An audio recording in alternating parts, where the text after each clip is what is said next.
Chère famille de Dieu dans le monde entier qui espère aller au royaume des cieux, je suis ravie de vous voir. Je suis Seung-min Lee, instructeur de la tribu de Barthélemy, de Nouveau Ciel, Nouvelle Terre, Shincheonji, Église de Jésus, et je serai votre présentateur aujourd'hui. Bienvenue à tous ceux qui sont venus assister à la conférence en ligne « Témoignage sur la prophétie et l'accomplissement de l'Apocalypse, la nouvelle alliance de Dieu ». Actuellement, cette conférence est traduite dans les langues du monde entier et est regardée simultanément partout dans le monde. Après avoir vu les conférences qui ont eu lieu jusqu'à présent, de nombreux pasteurs du monde entier envoient des messages chaleureux de soutien et de remerciements. Merci à tous ceux qui suivent cette conférence. J'espère qu'aujourd'hui aussi sera un temps de grande grâce et de réalisation à travers la parole. Avant de débuter la conférence, nous allons d'abord prier Dieu le Père. Dieu notre Père, qui est saint, qui est la source de la vie et des bénédictions, et qui est plein d'amour et de grâce. Nous vous remercions de nous avoir permis d'avoir une journée précieuse aujourd'hui. À cette époque, lorsque la prophétie de l'Apocalypse, qui a été faite une nouvelle alliance avec le sang de Jésus il y a 2000 ans, s'est accomplie et s'est réalisée aujourd'hui, nous pouvons voir la réalité en ouvrant nos yeux et nos oreilles avec la parole révélée qui a été témoignée par le précieux pasteur qui a été envoyé selon la promesse du Nouveau Testament. Nous vous rendons grâce et gloire du fond du cœur pour cela. En particulier aujourd'hui, vous avez guidé de nombreux pasteurs précieux et de nombreux esprits à travers le témoignage sur la prophétie et l'accomplissement de l'Apocalypse, la nouvelle alliance de Dieu.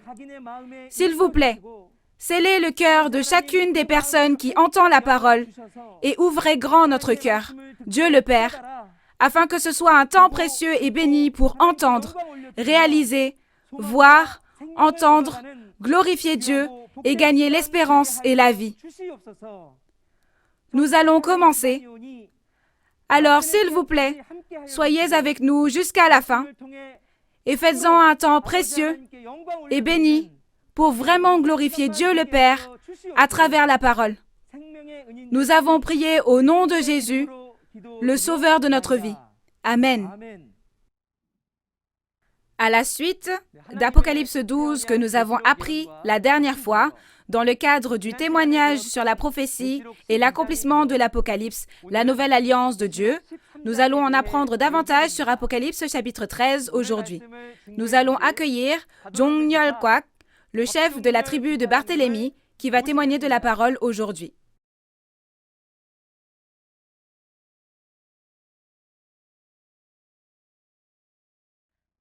Pasteurs, séminaristes et fidèles du monde entier qui souhaitent aller au royaume des cieux et avoir la vie éternelle, c'est un plaisir de vous rencontrer.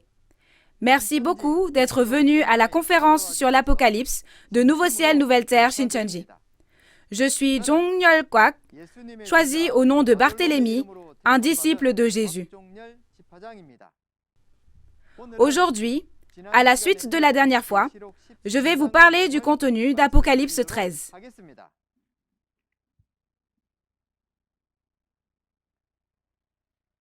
Le chapitre 13 de l'Apocalypse que nous examinerons aujourd'hui est intitulé « Le peuple élu qui a reçu la marque de la bête et a trahi ». Dans Apocalypse 13, on parle du 666, le nombre qui intéresse le plus tous les croyants dans la Bible.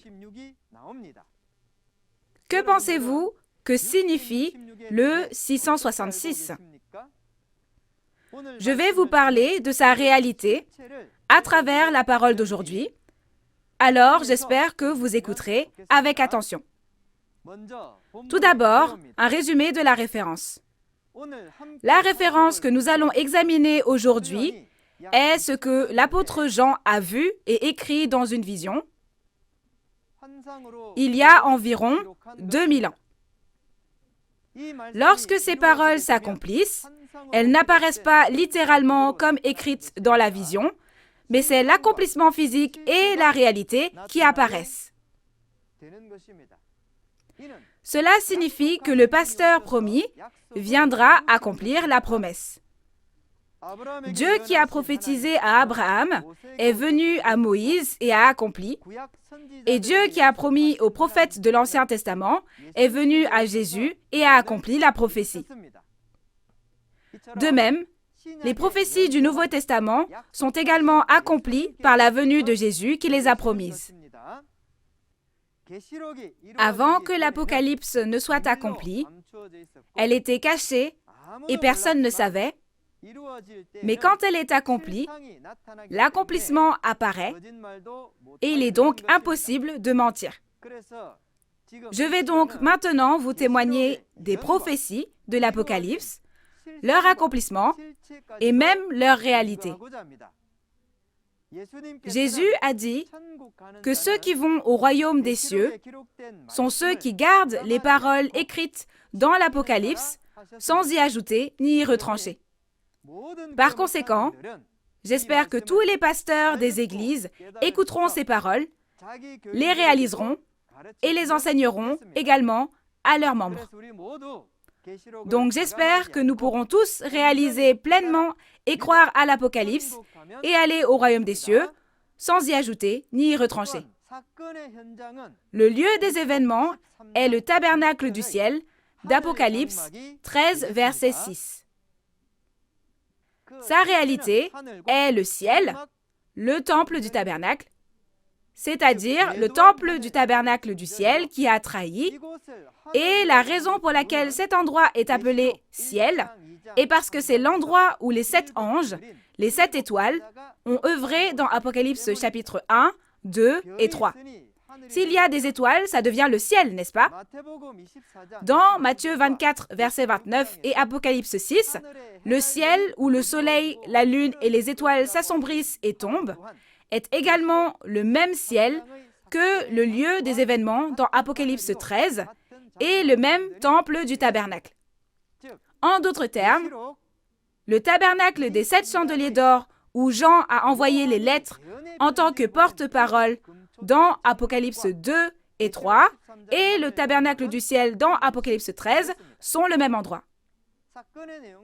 Le contenu des événements fait référence à la bête à 7 têtes et 10 cornes venant de la mer et faisant la guerre aux fidèles dans le tabernacle du ciel. Lors de cette guerre, la bête combat et vainc et donne la marque de la bête, le 666. C'est la trahison et la destruction, comme dans 2 Thessaloniciens 2, versets 1 à 3. Après la trahison et la destruction, Dieu a promis que le royaume éternel de Dieu sera établi et qu'il y aura le salut. J'espère que vous vérifierez la prophétie et la réalité du chapitre 13 aujourd'hui et deviendrez tous ceux qui obtiennent le royaume des cieux et l'espoir. Jetons donc un coup d'œil à la relation entre le chapitre 12 de l'Apocalypse que nous avons vu la dernière fois et le chapitre 13 dont nous allons parler aujourd'hui. Dans l'ordre numérique, Apocalypse 12 viendrait avant Apocalypse 13, mais la lecture des événements montre que ce n'est pas le cas. Le chapitre 13 vient en premier et le chapitre 12 vient après. Au chapitre 13, la bête qui est sortie de la mer, soit la bête à 7 têtes et 10 cornes, entre dans le tabernacle du ciel. C'est la première guerre dans l'Apocalypse. Et cette bête, c'est-à-dire le groupe du dragon, qui aura le pouvoir de régner en gagnant la bataille, et l'enfant né de la femme combattront dans Apocalypse 12, et c'est donc la deuxième guerre.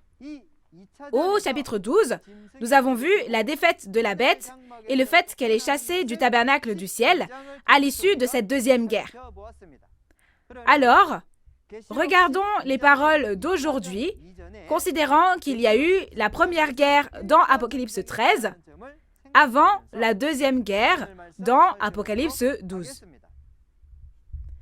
De plus, Apocalypse 13 et 14 sont des chapitres en opposition. Apocalypse 13 parle de recevoir la marque du diable et le résultat est l'enfer. Et Apocalypse 14 parle d'aller au royaume des cieux en étant scellé du sceau de Dieu et de Jésus. Pourquoi compare-t-on chaque chapitre de cette manière? C'est dans le but de chercher et de trouver le royaume des cieux. Puisque le résultat du royaume des cieux et de l'enfer sont déterminés par la marque du diable et le sceau de Dieu, il est important que tous les croyants sachent ce qu'est la marque du diable, le 666. Alors, sachons clairement, à travers le contenu d'Apocalypse 13, que nous découvrirons aujourd'hui ce qu'est cette marque. Premièrement, voyons le contenu principal d'Apocalypse 13. Le chapitre 13 de l'Apocalypse peut être divisé en deux grandes parties. Premièrement, les versets 1 à 10 concernent la bête à 7 têtes et 10 cornes qui sort de la mer. Cette bête sortira de la mer, du monde, et entrera dans le tabernacle du ciel. Cette bête reçoit le pouvoir du dragon, qui est Satan, et se bat contre les saints, les fidèles et les vains. Deuxièmement, le contenu des versets 11 à 18 qui concerne la bête qui est montée de la terre. Cette bête fera une image, une idole, pour la bête qui monte de la mer, et quiconque n'adore pas l'image de la bête qui vient de la mer sera mise à mort. Il est aussi celui qui donne la marque de la bête, le 666, sur le front et la main droite des fidèles. Afin de savoir quelle est la marque du diable, le 666, premièrement, nous devons savoir ce que sont la bête à 7 têtes et à 10 cornes, et la bête qui est venue de la terre, qui donne la marque du diable, où elle apparaît, où elle entre, et quel genre de travail elle fait, n'est-ce pas? Il faut faire ainsi pour connaître l'identité de la bête et ne pas recevoir la marque de la bête, la marque du diable qu'elle donne. Aujourd'hui, à travers le témoignage d'Apocalypse 13, nous espérons que vous vérifierez la réalité de la marque de la bête et atteindrez le royaume des cieux tant désiré en recevant le sceau de Dieu et de Jésus et non la marque du diable. Ensuite, nous allons lire ensemble Apocalypse 13, versets 1 à 2. Apocalypse 13, versets 1 à 2. Puis je vis monter de la mer une bête qui avait 10 cornes et 7 têtes, et sur ses cornes 10 diadèmes, et sur ses têtes des noms de blasphème. La bête que je vis était semblable à un léopard. Ses pieds étaient comme ceux d'un ours, et sa gueule comme une gueule de lion. Le dragon lui donna sa puissance, et son trône, et une grande autorité. Amen. Dans Apocalypse 13, verset 1, une bête sort de la mer. Quelle est cette bête à 7 têtes et 10 cornes? Celui qui dit « je » ici est Jean, n'est-ce pas? Lorsque Jean a vu cette bête sortir de la mer, elle avait l'apparence d'un léopard, la gueule d'un lion et les pattes d'un ours. De plus, elle a 7 têtes et 10 cornes et elle est sortie de la mer. Mais son apparence n'est pas celle d'une bête qui vit dans la mer, n'est-ce pas? Les poissons vivent dans la mer. Mais comment une telle entité pourrait-elle y vivre? Alors, Jean a-t-il mal vu ou mal écrit? Jean a écrit exactement ce que Dieu lui a montré, n'est-ce pas? Dans Apocalypse 1, verset 2, il est dit qu'il a attesté de la parole de Dieu et du témoignage de Jésus-Christ tout ce qu'il a vu. Donc, il a bien écrit ce qu'il a vu. L'apparence que Dieu a montrée à Jean, il le lui a montrée en parabole. Pourquoi le lui a-t-il montré en parabole? Parce qu'il ne faudrait pas que n'importe qui connaisse les secrets de l'Apocalypse. Dans l'Ancien Testament aussi, il y a le livre scellé d'Ésaïe 29 et dans les chapitres 2 et 3 d'Ézéchiel, le rouleau ouvert est montré et donné au Fils de l'homme. Selon cette prophétie, Jésus est venu et a témoigné des paroles du livre ouvert. Au temps de l'Apocalypse également, il y a un livre scellé dans Apocalypse 5 et il montre à Jean le livre ouvert dans Apocalypse 10 et le lui donne à manger. Et dans Apocalypse 22, 8 et 16, il lui dit de témoigner aux églises des événements qu'il a vus et entendus. Donc, comme il y a quelqu'un qui a vu et entendu, alors maintenant nous pouvons recevoir le témoignage, non seulement de la prophétie, mais aussi de la réalité.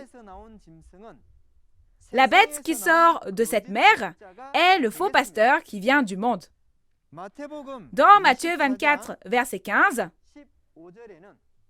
Jésus a dit « Lorsque vous verrez l'abomination de la désolation, de la destruction, dont a parlé le prophète Daniel, établi en lieu saint, que celui qui lit réalise. » Matthieu 24 est une prophétie sur les derniers jours et les signes du second avènement du Seigneur.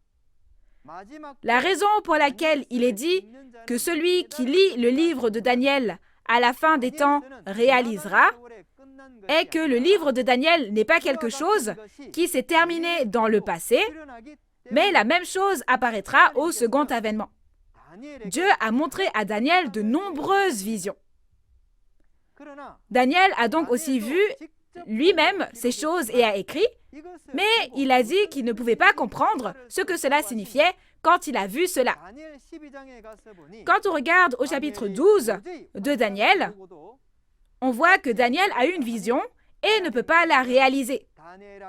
Dieu dit, « Daniel, ce n'est pas à toi de le savoir. Alors garde-le scellé jusqu'au temps de la fin. » Quand pourra-t-on réaliser les paroles qui ont été scellées même à Daniel, qui avait vu et entendu de Dieu? Cela ne peut être réalisé que lorsque la réalité de l'Apocalypse apparaît dans la fin des temps promise. Dans Daniel 7, versets 2 à 7, Daniel a une vision.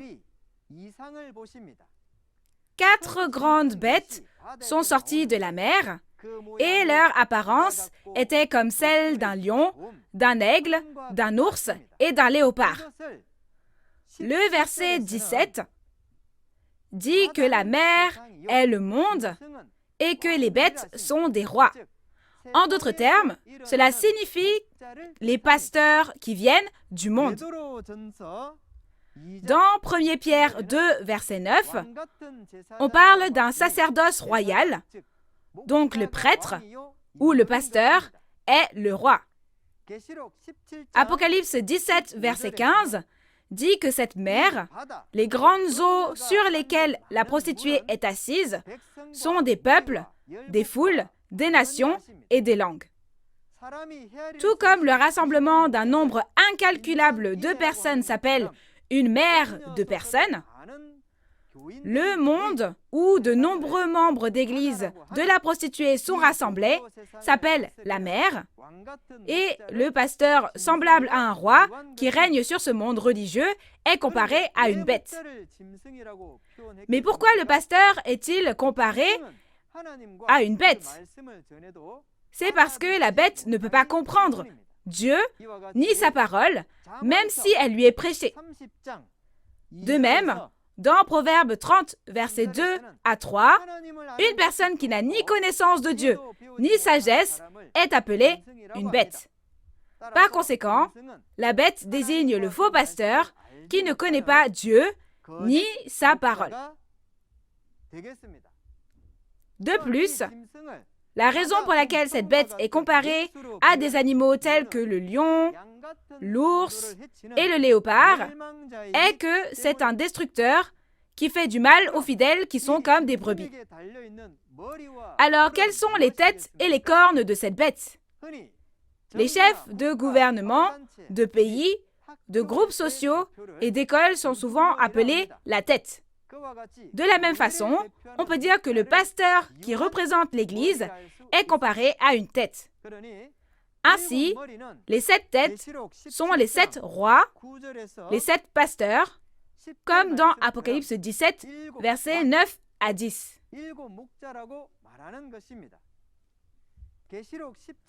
Ce sont les pasteurs qui gouvernent et contrôlent les membres d'église du monde, comme les grandes eaux, dans Apocalypse 17, verset 15.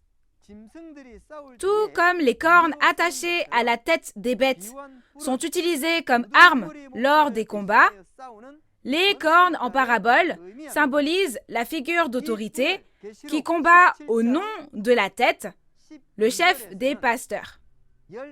Dans Apocalypse 17, verset 12, il est dit que ces cornes sont 10 rois. Pourtant, ils n'ont pas de royaume, mais ils ont reçu l'autorité comme des rois. Ainsi, les têtes et les cornes font référence aux 7 pasteurs et aux 10 figures d'autorité appartenant au destructeur. Alors, qu'est-ce que la bête qui a reçu le trône et l'autorité de la part du dragon? Le dragon est le serpent ancien, Satan et le diable, comme il est dit dans Apocalypse 20, verset 2. Ainsi, le dragon fait référence au mauvais esprit, Satan. Satan a donné le pouvoir à de faux pasteurs, semblables à une bête.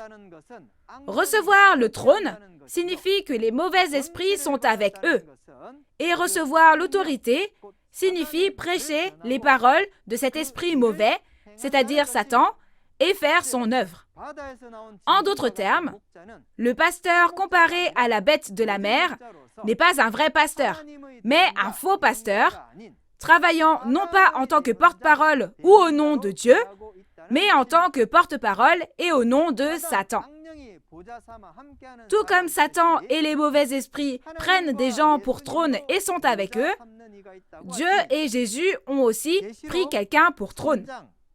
Dans Apocalypse 3, verset 21, Jésus dit « Celui qui vaincra, je le ferai asseoir avec moi sur mon trône. » Nous devons être capables de distinguer le trône sur lequel est assis le vainqueur et le trône sur lequel est assise cette bête. Ensuite, nous allons lire les paroles d'Apocalypse 13, versets 3 à 5. Apocalypse 13, versets 3 à 5. Et je vis l'une de ses têtes comme blessée à mort, mais sa blessure mortelle fut guérie. Et toute la terre était dans l'admiration derrière la bête. Et ils adorèrent le dragon, parce qu'il avait donné l'autorité à la bête. Ils adorèrent la bête en disant « Qui est semblable à la bête, et qui peut combattre contre elle ?» Et il lui fut donné une bouche qui proférait des paroles arrogantes et des blasphèmes. Et il lui fut donné le pouvoir d'agir pendant 42 mois. Amen. On dit qu'une des 7 têtes a été blessée, puis guérie. Quelle est cette blessure?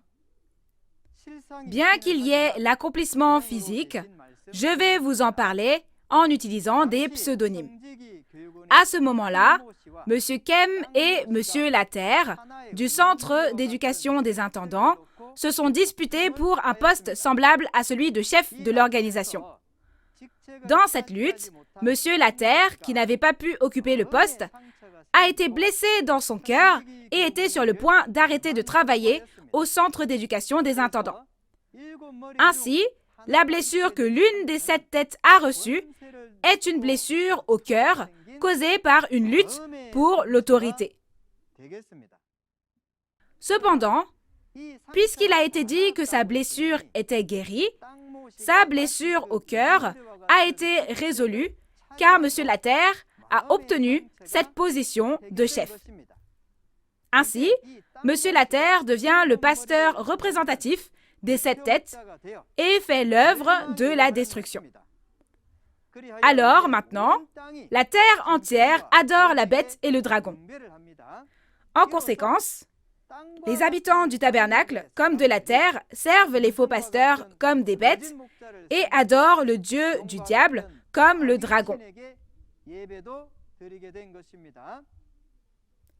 Apocalypse 13, verset 5, dit que cette bête a reçu l'autorité de travailler pendant 42 mois. Quelle est cette autorité?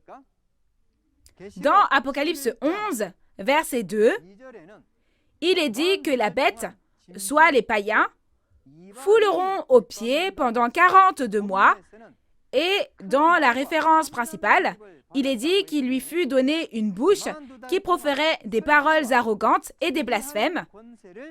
Elle a donc reçu l'autorité de donner le sermon et de gouverner pendant 42 mois. Ces 42 mois peuvent être considérés comme la période de destruction de l'Apocalypse du Nouveau Testament. Elle s'étend de septembre 1981 à mars 1984. Une période de destruction était également promise dans l'Ancien Testament. Dans Jérémie 25, versets 9 à 11, il était dit que Juda et Jérusalem serviraient Babylone pendant 70 ans. Il y avait donc une période de destruction de 70 ans. Daniel 9, verset 2, dit aussi que la désolation de Jérusalem prendra fin dans 70 ans. De même, il y aura l'œuvre de la destruction au second avènement du Seigneur. Dans Matthieu 24, verset 15, l'abomination de la désolation, de la destruction, se tient dans le lieu saint. Dans l'Ancien Testament, c'était 70 ans, mais au second avènement, c'est 42 mois, soit 3 ans et demi, comme on peut le vérifier dans les paroles de l'Apocalypse. Quant à la raison de cette réduction, il est dit que c'était à cause des élus pour qu'ils soient sauvés dans la chair. Ainsi, au second avènement du Seigneur aujourd'hui, nous pouvons voir que Jésus a promis non seulement le salut de l'esprit, mais aussi le salut du corps. Ainsi, après la fin de la période de destruction de 42 mois, comme dans Apocalypse 12, verset 10, comme l'enfant et ses frères combattent et vainquent, le dragon est chassé du tabernacle, et à travers cela, le royaume de Dieu et le salut sont établis. Ensuite, nous allons lire les paroles d'Apocalypse 13, versets 6 à 10. Apocalypse 13, versets 6 à 10. Et elle ouvrit sa bouche pour proférer des blasphèmes contre Dieu, pour blasphémer son nom et son tabernacle, et ceux qui habitent dans le ciel. Et il lui fut donné de faire la guerre aux saints, et de les vaincre. Et il lui fut donné autorité sur toute tribu, tout peuple, toute langue et toute nation. Et tous les habitants de la terre l'adoreront, ceux dont le nom n'a pas été écrit dès la fondation du monde dans le livre de vie de l'agneau qui a été immolé. Si quelqu'un a des oreilles, qu'il entende. Si quelqu'un mène en captivité, il ira en captivité. Si quelqu'un tue par l'épée, il faut qu'il soit tué par l'épée. C'est ici la persévérance et la foi des saints. Amen. Ici, cette bête combat les fidèles du tabernacle. Voyons où le combat a lieu et quel en sera le résultat. Le lieu des événements dans ce chapitre est le ciel. Le ciel est l'endroit où se trouvent le soleil, la lune et les étoiles, donc l'endroit où se trouvent les 7 étoiles. Les 7 messagers des chapitres 1, 2 et 3 de l'Apocalypse est le ciel. Lorsque nous pensons généralement au ciel, nous pensons en général au ciel physique. Cependant, dans Genèse 37, versets 9 à 11, la famille de Jacob est considérée comme le soleil, la lune et les étoiles. Donc le ciel avec le soleil, la lune et les étoiles peut être appelé Israël. En d'autres termes, le ciel est le tabernacle de Dieu, le tabernacle des 7 chandeliers d'or et l'Israël spirituel. Pour le lieu des événements où cette prophétie est devenue réalité et est apparue, Il n'y avait pas non plus d'enseigne disant que c'était une église. Au lieu d'écrire « église telle ou telle », ils l'ont appelé « temple du tabernacle ». Vous pouvez penser que c'est un nom étrange quand vous l'entendez. Mais le nom « temple du tabernacle » est la preuve que l'homme n'a pas arbitrairement accompli cette œuvre, mais au contraire, que c'est Dieu qui a accompli cette œuvre selon la Bible. La bête va aussi combattre les fidèles, et c'est la bête qui va gagner.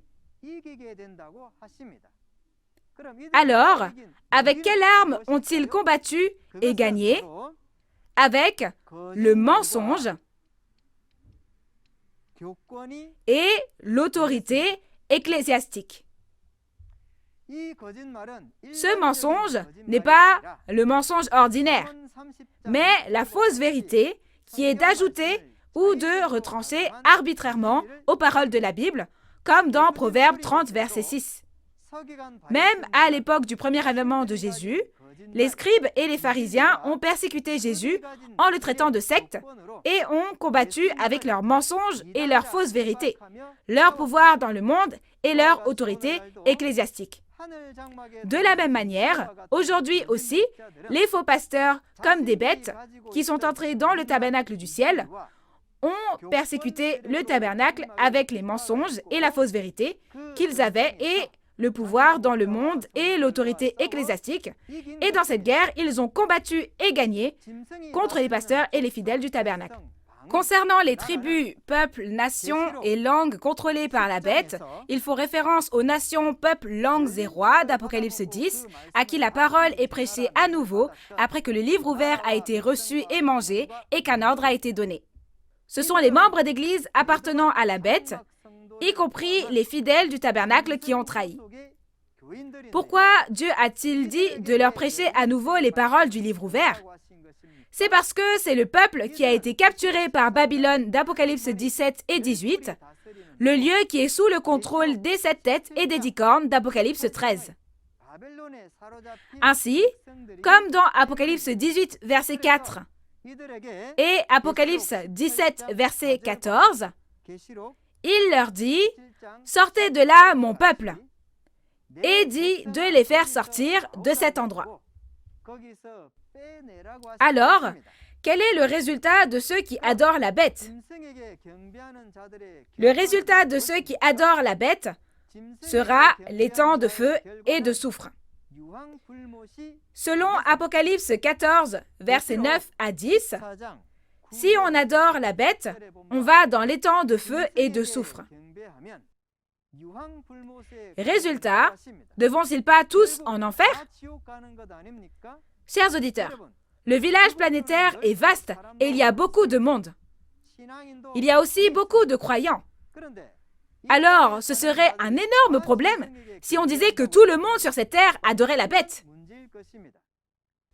Non seulement cela, mais dans Apocalypse chapitre 17 et 18, il y a la parole selon laquelle toutes les nations sont tombées et ont épousé le démon. C'est pourquoi Jésus a dit dans Matthieu 24, verset 3, que le temps du second avènement du Seigneur est la fin du monde, le temps de la fin. Cela signifie que le monde se termine.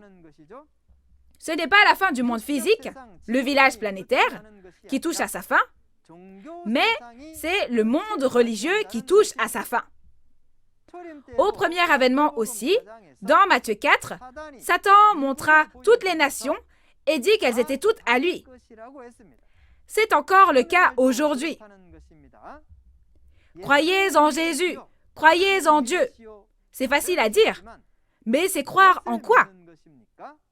C'est croire et tenir cette parole de la promesse. Avant que les paroles d'Apocalypse 13 ne s'accomplissent, nous attendions qu'elles se réalisent un jour. Mais lorsque ces paroles s'accomplissent et apparaissent, c'est différent.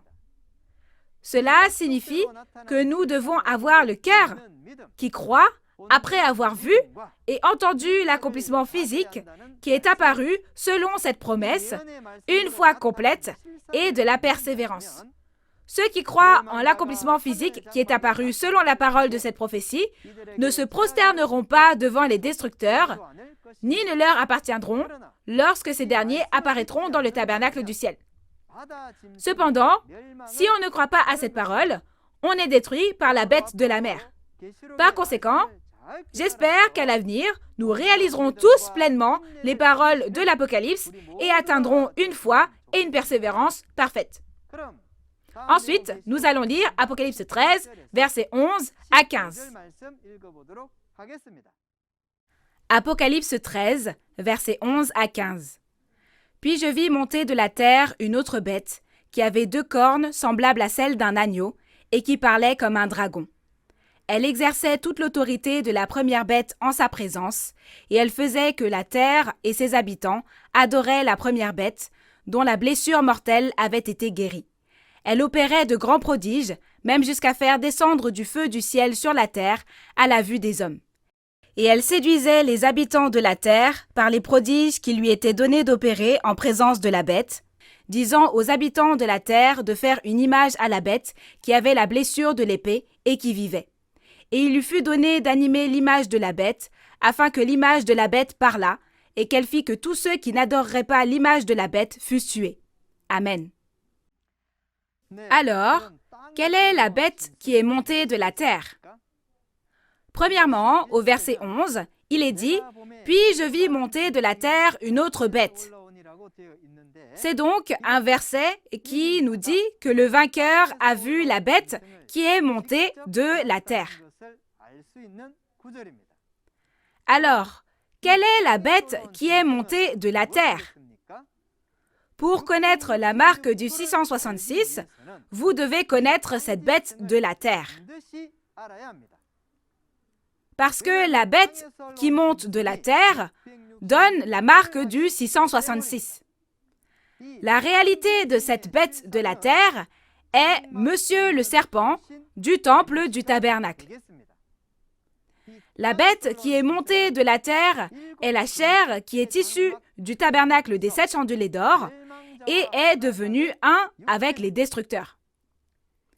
Dans Apocalypse 2, verset 6, il est appelé Nicolas, et dans Apocalypse 2, verset 14, il est comparé à Balaam, et dans Apocalypse 8 et 9, il est comparé à l'étoile absinthe. Son accomplissement physique, c'est Monsieur le serpent du temple du tabernacle.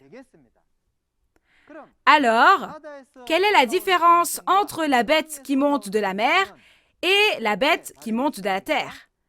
Comme son nom l'indique, la bête de la mer vient de la mer, c'est-à-dire le monde, et la bête de la terre vient de la terre, c'est-à-dire le tabernacle. Les deux sont des bêtes, donc ils ont en commun d'être les destructeurs. La différence est que la bête de la mer est le destructeur qui entre dans le tabernacle depuis le monde, pas le tabernacle du ciel. La bête qui monte de la terre est celle qui était sur la terre, c'est-à-dire le tabernacle, et c'est donc le destructeur issu du tabernacle. Comme Balaam a enseigné à Balak dans Apocalypse chapitre 2 et 3, nous pouvons voir que la bête de la mer et la bête de la terre sont devenues une et ont fait l'œuvre de la destruction. Voyons ce que fait la bête qui est montée de la terre. Il est dit qu'elle parle comme un dragon et exerce l'autorité de la première bête. Elle prêche la doctrine du dragon en tant que porte-parole et agit au nom de la bête de la mer.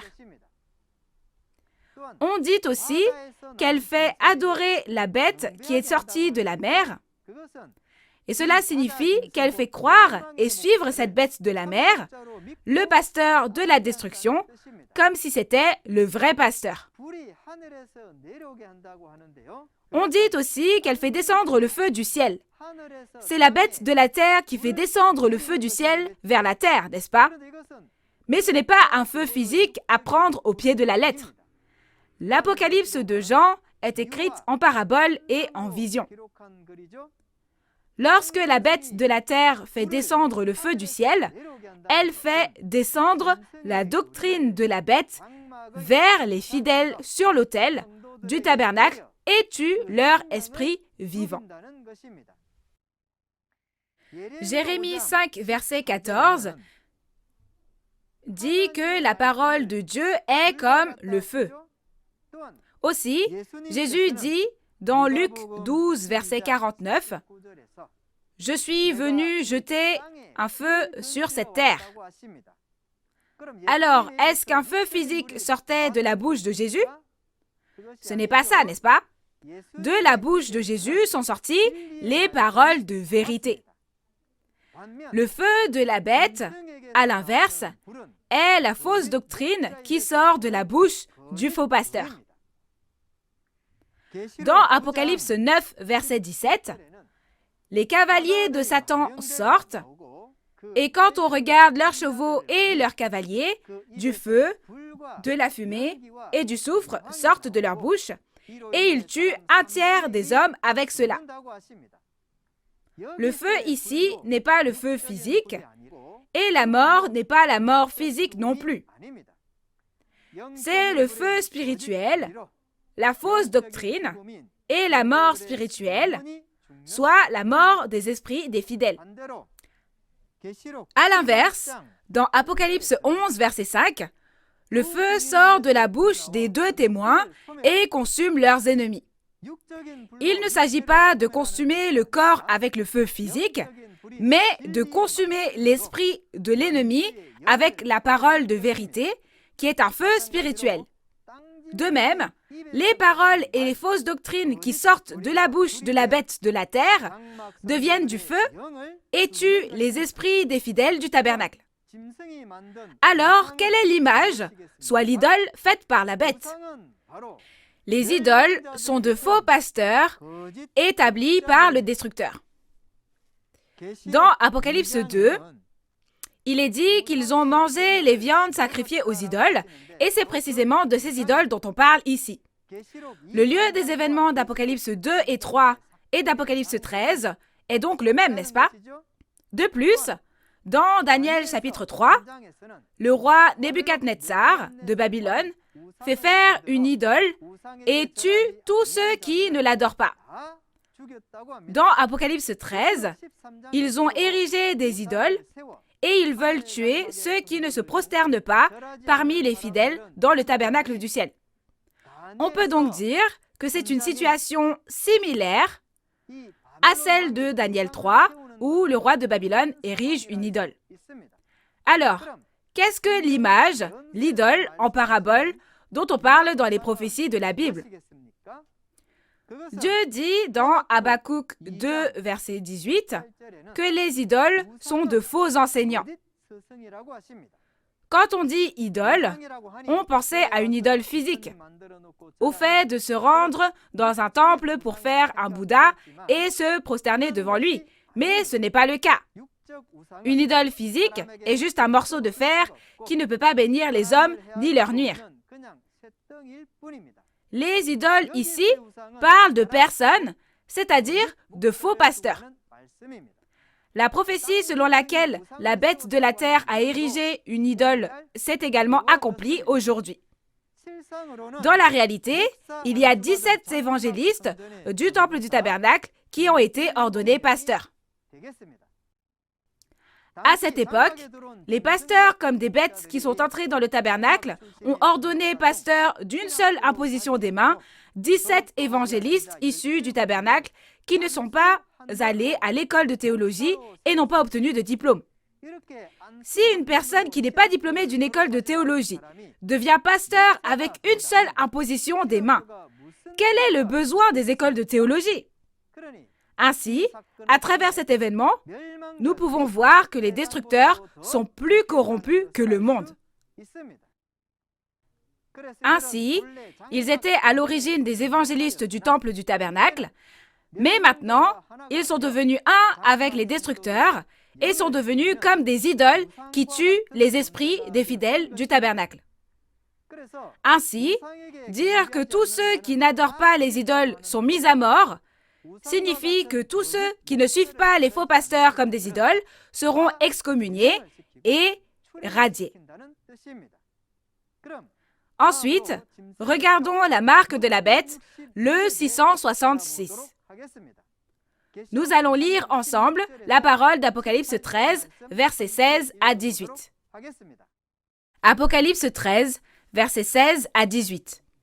Et elle fit que tous, petits et grands, riches et pauvres, libres et esclaves, reçussent une marque sur leur main droite ou sur leur front, et que personne ne put acheter ni vendre sans avoir la marque, le nom de la bête ou le nombre de son nom. C'est ici la sagesse, que celui qui a de l'intelligence calcule le nombre de la bête, car c'est un nombre d'hommes, et son nombre est 666. Amen. Le 666, qui est la plus grande interrogation de beaucoup de personnes dans la Bible, apparaît enfin dans Apocalypse 13, versets 16 à 18. Chers auditeurs, à quoi ressemble vraiment ce 666? Est-ce vraiment le code barre dont on parle dans le monde? Aujourd'hui, je vais vous révéler le véritable sens et la réalité du 666. Pour comprendre cette marque du 666, il faut d'abord savoir ce que sont une marque et un sceau. Au final, le sceau et la marque ont le même sens. Dans les chapitres 13 et 14 de l'Apocalypse, nous trouvons des informations sur le sceau, soit la marque. L'un est la marque du diable et l'autre est le sceau de Dieu et de Jésus. Dans Apocalypse 13, ils reçoivent la marque du diable et vont en enfer. Et dans Apocalypse 14, ceux qui sont scellés du sceau de Dieu et de Jésus vont au royaume des cieux. Le nombre de la bête, le 666, est aussi appelé la marque de la bête et fait référence à la doctrine et aux enseignements du pasteur comme une bête. La marque de la bête est la doctrine et le dogme de la bête. Dans 1 Timothée 4, versets 1 à 2, il est dit que ceux dont la conscience a été flétrie, ceux qui ont reçu la marque de Satan, sont ceux qui se détournent de la foi et suivent les enseignements des esprits séducteurs, trompeurs et des démons.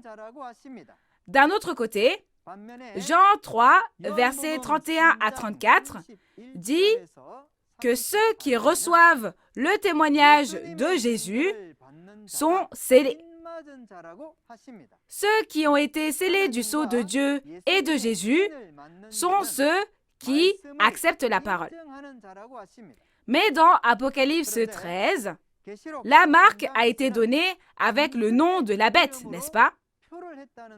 Si le nom de Dieu est la parole de Dieu dans Jean 1, verset 1, alors le nom de la bête fait référence à la doctrine de la bête.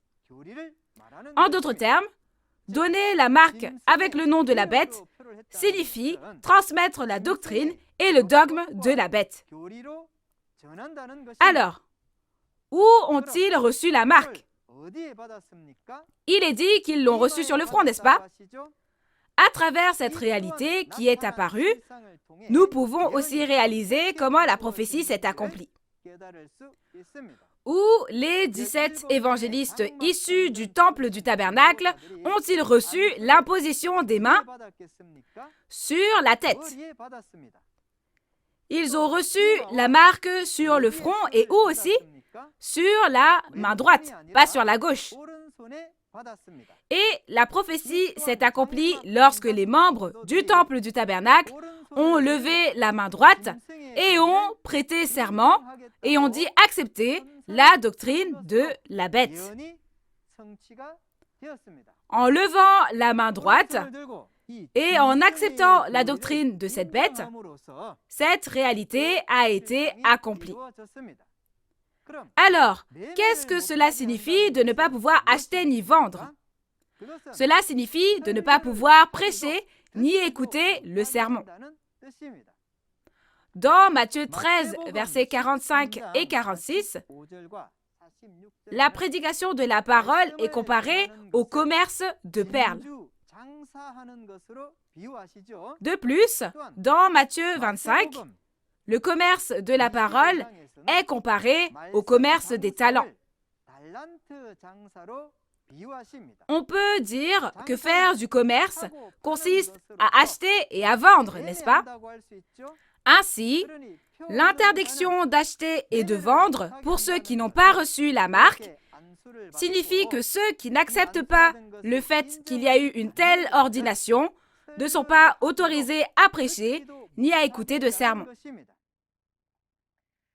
Le 666, que vous vouliez tant connaître, est le nombre du nom de la bête de la terre. En d'autres termes, cette bête de la terre a pour nom 666. Le nombre du nom de cette bête, 666, fait référence à la fausse vérité et au faux pasteur de Satan, qui est quelqu'un comme Salomon dans l'Ancien Testament. Dans 2 Chroniques 9, verset 13, celui qui possède le 666 est Salomon. En d'autres termes, ce nombre symbolise Salomon. Alors, qu'est-ce que Salomon a fait? Voyons quel genre de personne Salomon était à travers 1er Roi 10 et 11. Salomon a fait des boucliers avec de l'or, a construit le haut lieu à Jérusalem et y a adoré. Il a aussi adoré des dieux païens et a fait appartenir à Satan toute la nation d'Israël. Dans ce chapitre 13 de l'Apocalypse, la bête de la terre détruit le tabernacle du ciel représentant l'Israël spirituel avec le pouvoir qu'elle a reçu de la bête de la mer. Comment l'a-t-il détruit? Il a reçu des doctrines païennes semblables à l'or des impôts des païens et a établi des évangélistes comme des idoles dans le temple du tabernacle et s'est protégé en les utilisant comme boucliers. En même temps, il a fait manger aux fidèles du tabernacle les viandes sacrifiées aux idoles et les a fait adorer les idoles. Ce sont les mêmes actions que Salomon. Dans la réalité, le fait de recevoir la marque dans Apocalypse 13 fait référence à l'événement au cours duquel un tiers des hommes meurent cette année, ce mois, ce jour et cette heure dans Apocalypse 9, verset 15. Le jour et l'heure peuvent être témoignés à travers ceux qui ont vu et entendu à l'endroit où cela s'est accompli. Toutes ces choses se sont accomplies le 20 septembre 1981 à 14 heures lors de la cérémonie de nomination des pasteurs. Alors, voyons quel sera le résultat pour ceux qui ne savent pas quelle est la marque de la bête et la reçoivent. Quel est le résultat de recevoir la marque de la bête? Il est dit que le résultat de recevoir la marque de la bête est au final les temps de feu et de soufre, et ceux qui ne reçoivent pas la marque de la bête participent à la première résurrection. Apocalypse 14, versets 9 à 11, dit que ceux qui ont reçu la marque de la bête seront tourmentés par le feu et le soufre au siècle des siècles. À l'inverse, ceux qui n'ont pas reçu la marque de la bête participeront à la première résurrection dans Apocalypse 20, versets 4 à 5, et régneront avec Christ pendant 1000 ans. Alors, quel genre de personnes devrions-nous être? Maintenant, si vous réalisez ce qu'est le fait de recevoir la marque de la bête et toutes ces choses, j'espère que vous accepterez la parole de l'Apocalypse et la graverez dans votre cœur, afin que vous puissiez devenir une personne scellée du sceau de Dieu et atteindre le royaume des cieux que vous désirez tant. Voici maintenant la conclusion d'Apocalypse 13. Si l'on est un fidèle qui croit vraiment à l'accomplissement des prophéties de la Bible, on doit connaître le tabernacle, la bête qui a dévoré le tabernacle, et le pasteur promis qui a combattu et vaincu la bête dans ce chapitre. Aujourd'hui, la prophétie d'Apocalypse 13 s'est accomplie dans la réalité et le vainqueur, Nouveau Jean, témoigne de l'accomplissement des prophéties qui a eu lieu dans la réalité physique. Dans ce chapitre, adorer et recevoir la marque de la bête représente la cérémonie de nomination des pasteurs ayant eu lieu le 20 septembre 1981 à 14 h. Le groupe du dragon, soit la bête à 7 têtes et 10 cornes qui a été chassée à cette époque-là, est jugé dans Apocalypse 16 et divisé en 3 parties. Vous pourrez en apprendre plus à ce sujet dans Apocalypse 16. Nouveau Jean, qui a vu et entendu les événements de ce chapitre sur place, combat et vainc le groupe du dragon avec le sang de l'agneau et la parole de témoignage dans Apocalypse 12. À travers le vainqueur, le royaume de Dieu est établi et le royaume de Dieu vient à cet endroit pour vivre avec nous éternellement. Les événements d'Apocalypse 13 que nous avons examinés aujourd'hui se sont accomplis dans le temple du tabernacle à Kwachon aujourd'hui et le pasteur promis de Nouveau Ciel, Nouvelle Terre, Shincheonji, qui a vu et entendu tout cela, les a combattus et les a vaincus dans Apocalypse 12 et ainsi le royaume de Dieu a été établi aujourd'hui. Pourquoi a-t-il été prophétisé dans Matthieu 8 versets 11 à 12, que ceux qui viendront de l'Orient et de l'Occident seront assis dans le royaume des cieux et que les fils du royaume seront chassés? C'est parce que les mêmes fils du royaume, dans Apocalypse 13, ont trahi et adoré des dieux païens. Et c'est parce que ceux qui ont été moissonnés de l'Orient et de l'Occident sont les bons grains nés de la semence de Dieu, qui ont été scellés avec la parole et fondés en 12 tribus. La prochaine fois, nous en apprendrons davantage sur la moisson et la montagne de Sion, le royaume de Dieu créé en scellant du sceau de Dieu, à travers Apocalypse 14. Le second avènement du Seigneur n'est pas un signe ordinaire, mais le son de trompette annonçant la fin du monde, tout comme un son de cloche marque la fin de quelque chose. C'est le moment où l'ancienne ère est passée et la nouvelle ère arrive, où le premier ciel et la première terre passent, et un nouveau ciel et une nouvelle terre sont créés. Puisque les prophéties écrites s'accomplissent sans ajouter ni retrancher, connaître et croire toutes les paroles promises concernant ce qui passera et ce qui sera recréé, c'est croire en Jésus.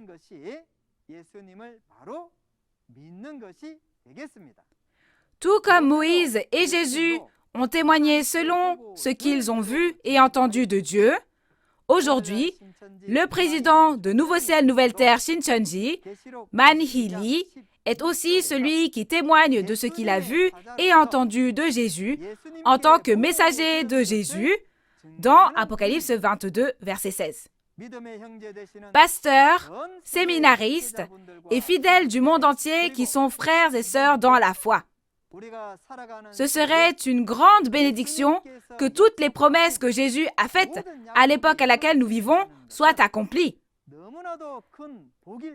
Maintenant, devenons tous un en Dieu, qui est la source de toutes les bénédictions. Sous les enseignements de Jésus sur la liberté, la paix et l'amour, les chrétiens qui croient en Jésus et les personnes de toutes les religions doivent devenir un.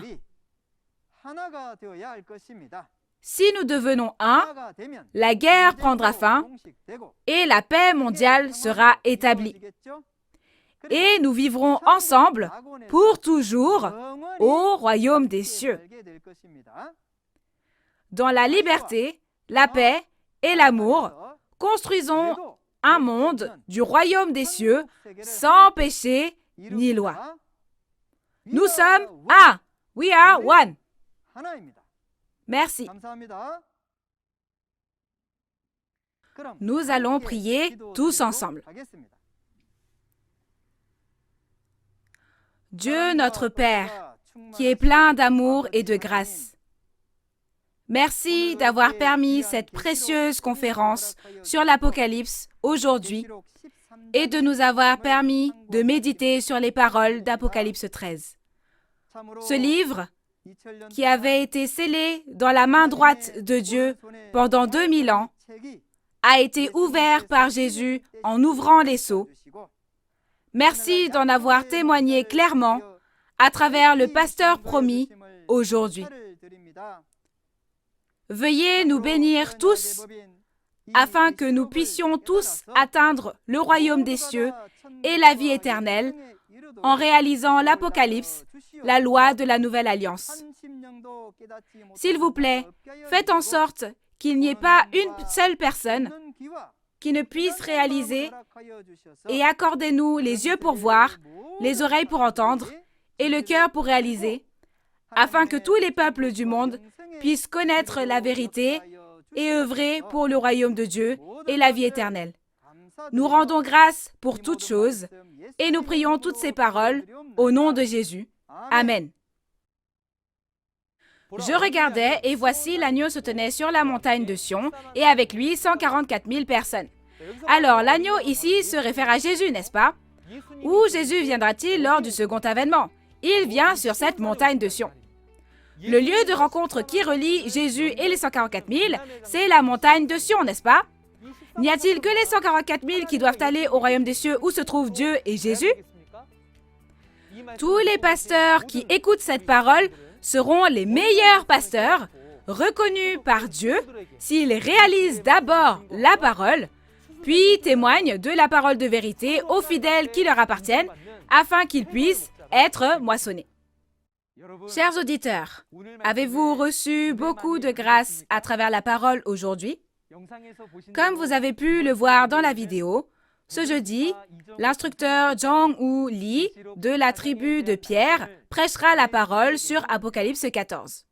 L'heure est la même qu'aujourd'hui, à 10 heures.